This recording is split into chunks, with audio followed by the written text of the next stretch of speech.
Bismillahirrahmanirrahim. Assalamualaikum warahmatullahi wabarakatuh.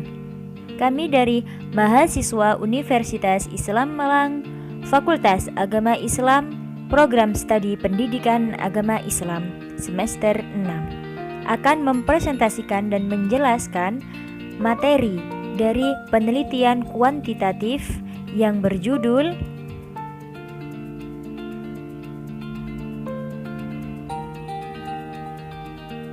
Teknik Pengolahan dan Analisis Data yang disusun oleh kelompok 9, yaitu Anggi Sulistyo, saya sendiri Ilmi Rodiyatul Aulia dan Ainiatul Muallimah.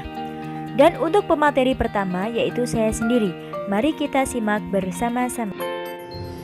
Baik teman-teman, sebelum kami melanjutkan materi tentang teknik pengolahan dan analisis data, di sini saya akan membahas mengapa sih sebagai peneliti itu kita harus menganalisis data tersebut. Nah, karena data yang sudah kita kumpulkan, jikalau tidak kita analisis itu tidak akan berguna, tidak akan berarti apa-apa atau sia-sia gitu.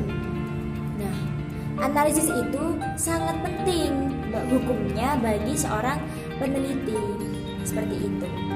Dan analisis data ini juga dapat berguna untuk memecahkan masalah seperti editing, klasifikasi, mengode data, struktur penyusunan buku kode, cara menghitung frekuensi, tabulasi, dan lain sebagainya.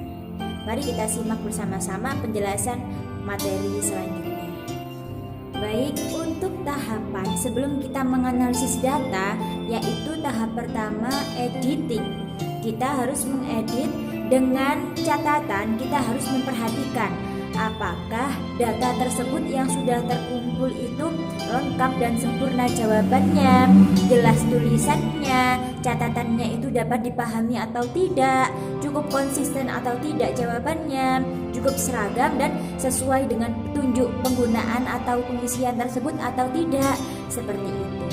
Dan untuk yang kedua, yaitu setelah kita edit, kita harus mengklasifikasikannya, yaitu menggolongkan atau mengelompokkan data tersebut yang berupa jawaban dari pertanyaan terbuka.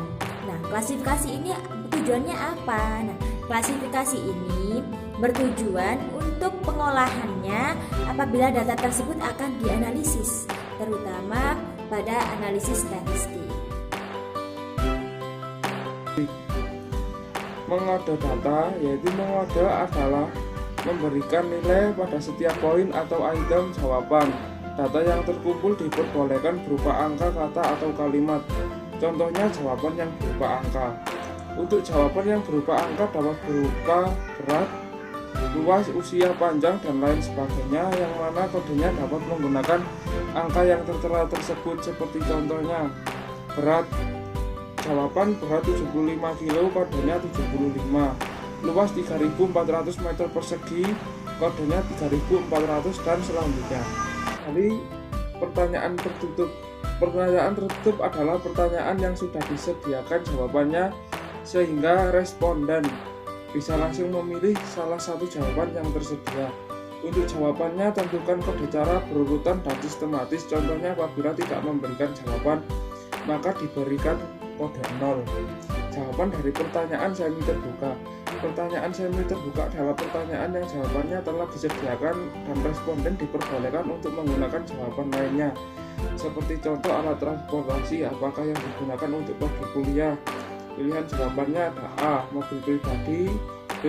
Sepeda motor, C. Angkutan umum, D. Objek sepeda motor, E. Jalan kaki, dan lainnya. Apabila responden yang memberikan jawaban pada lainnya seperti ikut motor teman, ikut mobil teman, dan lain sebagainya, maka pemberiannya kodenya sebagai berikut. Apabila memberikan jawaban maka diberikan kode 0. Mobil pribadi contohnya 1, dan selanjutnya. Jawaban dari pertanyaan terbuka. Pertanyaan terbuka adalah pertanyaan yang memberikan kebebasan jawaban untuk responden, yang mana jawaban responden tersebut harus dikelompokkan terlebih dahulu, seperti contoh apa alasan Anda kuliah di Unisma. Pilihan jawaban alasan agamis, alasan ekonomis, alasan geografis, dan lain-lain. Alasan-alasan inilah yang nantinya akan diberikan kode jawaban dari pertanyaan kombinasi. Untuk materi selanjutnya akan disampaikan oleh saudari Ainiatul Mu'alimah, yaitu penyusunan buku kode yang di sini akan saya wakili. Buku kode ini dapat dijadikan pedoman bagi peneliti untuk mengolah data. Secara sederhananya, buku kode ini berisi matriks yang memuat baris dan kolom, yang mana terdiri dari nomor urut, nomor item pertanyaan, pilihan jawaban, dan nomor kolom. Materi yang terakhir yaitu tabulasi. Tabulasi ini juga langkah-langkah yang tahap akhir dalam menganalisis data. Apakah tabulasi itu? Nah, tabulasi tersebut adalah penyajian data yang telah kita kumpulkan menjadi satu, kita rangkum menjadi ringkas, nah, dalam bentuk tabel, sehingga memudahkan para pembaca memahami laporan penelitian kita. Seperti itu. Mungkin itu saja dari kelompok kami. Atas kesalahan kami mohon maaf yang sebesar-besarnya. Akhirul kalam, wallahul muwaffiq ila aqwamit thoriq. Assalamualaikum warahmatullahi wabarakatuh.